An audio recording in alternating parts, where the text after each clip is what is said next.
యుద్ధం చేయడానికి ఆయుధాలే అక్కర్లేదు. గుండె ధైర్యం ఉంటే గన్నులకే వణుకు పుట్టించొచ్చు. అవతలివాడు ఎంత బలవంతుడైనా సరే తరిమి తరిమి కొట్టొచ్చు. భారత్ చైనా సరిహద్దులో ఇలాంటి సంఘటనే జరిగింది. భారత భూభాగాన్ని కబ్జా చేయడానికి గుంట నక్కల్లా కాచుకుని కూర్చున్న చైనా జవాన్లకు చుక్కెదురైంది. భారతీయ గొర్రెల కాపర్లు లైన్ ఆఫ్ కంట్రోల్లో వీరోచిత సాహసం చేశారు.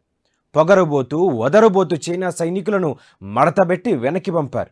రేయ్, ఇది మా దేశం, గొర్రెలను మేపుకుంటాం, ఇళ్ళు కట్టుకుంటాం, ఏమైనా చేసుకుంటాం, మీరెవర్రా అడ్డుకోవడానికి, మర్యాదగా వెనక్కి వెళ్ళిపోండి అని హుకుం జారీ చేశారు. చైనా జవాన్లు మొదట లొల్లి చేశారు.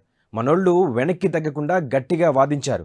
ఇది మా గడ్డ, ఇవి మా గొర్రెలు, ఇక్కడే మేపుకుంటాం, మీ చేతనైంది చేసుకోండి అంటూ సవాల్ విసిరారు. దీంతో దిక్కుతోచని చైనా డ్రాగన్లు తోక ముడుచుకొని వెనక్కి వెళ్ళిపోయాయి. లదాఖ్ని లైన్ ఆఫ్ కంట్రోల్ దగ్గర ఈ సంఘటన జరిగింది.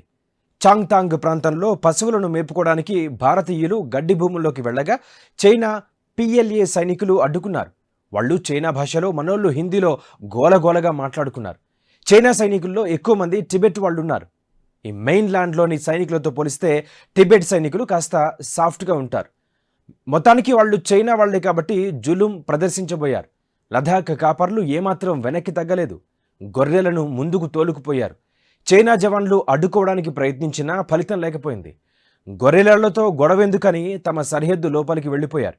2020-21లో ఇదే సరిహద్దులోని గాల్వన్ లోయలో చైనా సైనికులు కబ్జాకు ప్రయత్నించగా మన సైనిక యోధులు గట్టిగా బుద్ధి చెప్పారు. ఇరుపక్షాల మధ్య భీకర ఘర్షణలు జరిగాయి. 20 మంది భారతీయ సైనికులు, 45 మంది చైనా సైనికులు చనిపోయారు. గాల్వన్ ఘర్షణల తర్వాత లదాఖ్ భారతీయ కాపర్లు సరిహద్దుకు వెళ్లలేదు.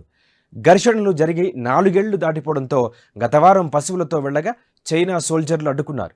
తమ సరిహద్దులోనే మేపుకుంటున్నామని మనోళ్లు గట్టిగా వాదించారు. దీంతో చైనా వాళ్లు వెనక్కి తగ్గారు. 2020లో మన జవాన్లు కొట్టిన దెబ్బ గుర్తొచ్చిందో, లేకపోతే గొర్రెలోళ్లతో గొడవెందుకని అనుకున్నారో ఏమో తెలియదు, కానీ మర్యాదగా వెనక్కి వెళ్ళిపోయారు. మన కాపర్లపై సోషల్ మీడియాలో ప్రశంసల వర్షం కురుస్తోంది. దేశాన్ని రక్షించాలనే వాళ్ల సంకల్పం గొప్పది అని నెటిజన్లు మెచ్చుకుంటున్నారు.